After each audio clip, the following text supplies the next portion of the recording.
Learning with Saurabh sir में आपका स्वागत है। मैं हूं सौरभ चंद्र केसरी। हम लोग ऑफलाइन क्लास में वैसे तो कंप्लीट कर लिए हैं हिस्ट्री का मौर्य साम्राज्य तक, और आज मैं मौर्य साम्राज्य से ही जितने भी प्रश्न बन सकते हैं या बने हुए हैं प्रीवियस ईयर में, उसका क्वेश्चन आंसर करने चल रहे हैं। ये एमसीक्यू है, आप देखिएगा आपको कितना आता है। ये एक एप्लीकेशन है, आप चाहें तो पढ़ सकते हैं। पूरा का पूरा लुसेंट है ये, और लुसेंट में लगभग 90 प्रश्न हैं मौर्य साम्राज्य से, उसी पर चर्चा करने चल रहे हैं हम। पहला प्रश्न है, चाणक्य का अन्य नाम क्या था? भट्ट स्वामी, विष्णुगुप्त, राजशेखर, विशाखदत्त। तो उम्मीद करता हूं आप ये क्वेश्चन कर चुके होंगे, विष्णुगुप्त, ठीक है ना। मैं टिक करूंगा, जो ग्रीन कलर का होगा वो समझिए सही आंसर है, और व्याख्या भी दिया रहेगा। विष्णुगुप्त का नाम चाणक्य, ठीक है ना। और इसके अलावा आप कौटिल्य भी नाम जानते हैं। यहाँ तो 3 ही नाम मिलते हैं, इनका नाम अजय राज भी था, द्विजर्भ भी था, ठीक है। ऐसे पंक्षिल ऐसे करके एक और नाम था, तो आप समझते रहिएगा। नेक्स्ट प्रश्न की ओर बढ़ते हैं। निम्नलिखित में से किसकी तुलना मैकियावेली के प्रिंस से की गई है? कालिदास का मालविकाग्निमित्रम, कौटिल्य का अर्थशास्त्र, वात्स्यायन का कामसूत्र, तिरुवल्लुवर का तिरुकुरल, ठीक है ना, तिरुकुरल। और ये 4 ऑप्शन हमने बोल दिया, तो कौटिल्य के अर्थशास्त्र की तुलना मैकियावेली के प्रिंस से की गई है, हम लोग पढ़ चुके हैं। देखिए ये व्याख्या दिया है, आप चाहें तो पढ़ें, लेकिन मुझे नहीं लगता है कि व्याख्या की कोई ज़रूरत होगी, ठीक है ना। नेक्स्ट प्रश्न की ओर बढ़ते हैं। वह शासक कौन था जिसने राज सिंहासन पर बैठने के लिए अपने बड़े भाई सुसीम की हत्या की थी?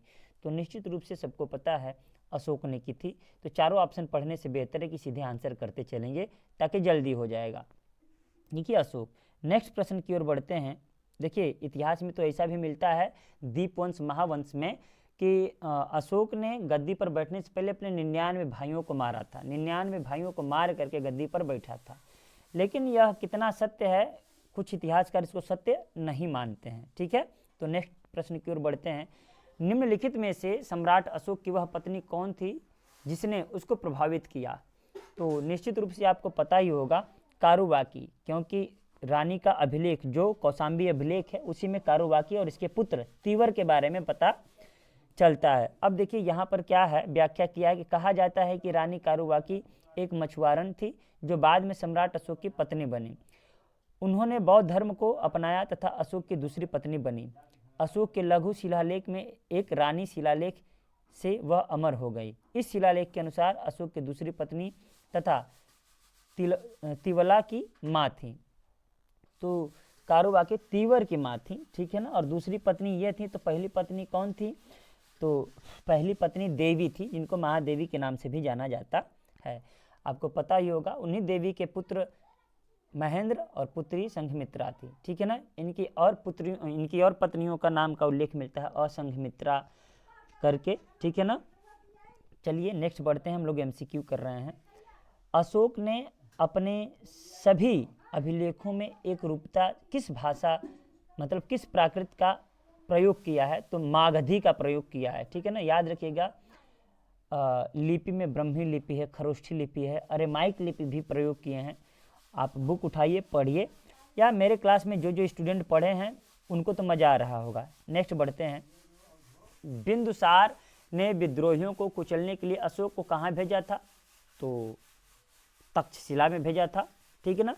अशोक उज्जैन का गवर्नर था, राज्यपाल था। याद रहे, यहाँ पर सुसीम को और अशोक को दोनों को भेजा गया था बारी बारी से। नेक्स्ट प्रश्न है, निम्नलिखित में से वह व्यक्ति कौन है जिसका नाम देवानाम पियदस्सी है? तो निश्चित रूप से अशोक।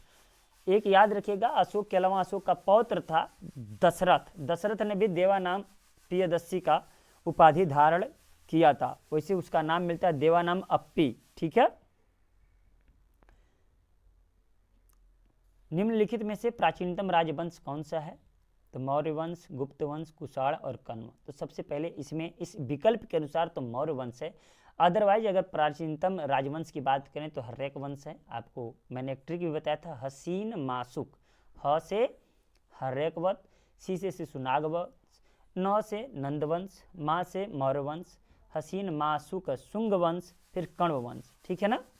नेक्स्ट, कौटिल्य, चाणक्य किसका प्रधानमंत्री था? चंद्रगुप्त मौर्य का प्रधानमंत्री था। बेहद आसान प्रश्न है। नेक्स्ट प्रश्न है, कलिंग विजय के उपरांत अशोक महान ने किस धर्म को अंगीकार किया? तो बौद्ध धर्म को अंगीकार किया, ठीक है ना। और ये कलिंग विजय के बारे में 13वें शिलालेख में उल्लेख मिलता है और विस्तृत से उल्लेख मिलता है। अब नेक्स्ट प्रश्न के लिए नेक्स्ट हमको चलना पड़ेगा। देखिए 10 में 10 सही है, आप भी देखते रहिएगा। लेवल 2 चलते हैं। चंद्रगुप्त के शासन विस्तार में किसने मुख्य रूप से मदद की थी? ये देखिए आरआरबी मुंबई भोपाल में आया हुआ प्रश्न है। तो किसने मदद की थी भाई? शुद्धोधन ने, उमागुप्त ने, चाणक्य ने, शूद्रक ने। तो चाणक्य ने मदद की थी, इसमें कोई दो राय है नहीं। सांची किस कला एवं मूर्ति कला का निरूपण करता है? तो बौद्ध धर्म का, ठीक है, क्योंकि अशोक बौद्ध धर्म का अनुयायी था और बौद्ध धर्म यहाँ पर सही आंसर होगा।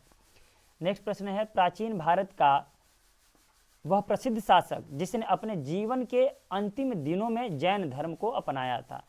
तो अंतिम जीवन में चंद्रगुप्त मौर्य ने जैन धर्म को अपनाया था और भद्रबाहु इनके धार्मिक गुरु थे और चंद्रगिरी पर्वत पर संलेखना पद्धति या संथारा पद्धति द्वारा अपने देह का त्याग किया। तो सही ऑप्शन चंद्रगुप्त मौर्य है। जब मेरा गलत होगा तो याद रखिएगा रेड हो जाएगा और ग्रीन वाला हमेशा सही आंसर होगा, ठीक है। आप लोग इस टेस्ट को देख करके मिलाइएगा कि आपके कितने प्रश्न सही हो रहे हैं। नेक्स्ट प्रश्न है आपके पास, मौर्य साम्राज्य की स्थापना किसने की? तो क्षण मात्र का सवाल है, चंद्रगुप्त मौर्य। जिसमें टाइम नहीं लगेगा कर लेंगे। मौर्य साम्राज्य में प्रचलित मुद्रा का क्या नाम था? तो देखिए प्रचलित मुद्रा का नाम पण था, ठीक है ना, पण था। और जो स्वर्ण मुद्राएं थी निष्क थी, ठीक है ना, पण करसापड़ यही सब थी। ये दिनार के बारे में पढ़ेंगे जब गुप्त साम्राज्य पढ़ेंगे तब। नेक्स्ट प्रश्न है, निम्नलिखित में से कौन मौर्य वंश का शासक नहीं है? मौर्य वंश का शासक कौन नहीं है? तो अजातशत्रु नहीं है, क्योंकि यह बिंबिसार का पुत्र था, ठीक है ना। अशोक, चंद्रगुप्त मौर्य, बिंदुसार, इसके बारे में तो पता ही है। अजातशत्रु हर्यक वंश का राजा था और ये प्रथम पितृहंता शासक था। पितृहंता वंश भी इन वंश को कहा जाता है, हर्यक वंश को। नेक्स्ट प्रश्न है, निम्नलिखित में से अशोक का उत्तराधिकारी कौन था? तो उत्तराधिकारी कुणाल था, ठीक है। नेक्स्ट प्रश्न में है, मुद्रा राक्षस का लेखक निम्नलिखित में से कौन है? विशाख दत्त मुद्रा राक्षस के लेखक थे। याद रखिएगा जो ऐतिहासिक ग्रंथ हैं उनके लेखक का जरूर याद रखिएगा। जैसे कालिदास के सभी लिख लीजिए, अभिज्ञान शकुंतलम, मालविकाग्निमित्रम, जितना भी है आपको याद रखना है। देखिए विशाख दत्त बिल्कुल सही ऑप्शन है।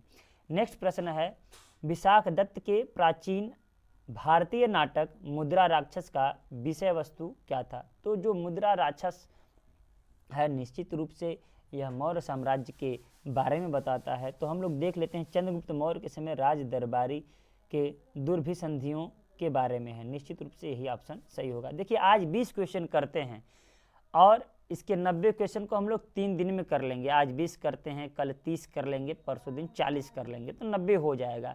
क्योंकि लंबा वीडियो होगा तो आपको भी देखने में उतना मज़ा नहीं आएगा। नेक्स्ट और अंतिम प्रश्न है, मालवा, गुजरात एवं महाराष्ट्र किस शासक ने पहली बार जीते? तो मेरे हिसाब से तो चंद्रगुप्त मौर्य। अब देखता हूँ गलत होता है कि सही, तो बिल्कुल सही जवाब है। तो इस 20 प्रश्न में मैंने तो 20 के 20 सही कर दिए हैं। आप देखिए कितने सही करते हैं। आपके कितने सवाल सही हैं 20 में, आप कमेंट में जरूर कमेंट करिएगा। मुझे किसी से मतलब नहीं है, मत वायरल हो वीडियो, मत लोग 10 लोग देखें, लेकिन मेरे क्लास में जो 10 लोग पढ़ रहे हैं वो कम से कम जरूर बताएंगे। मिलते हैं नेक्स्ट वीडियो में, तब तक के लिए नमस्कार।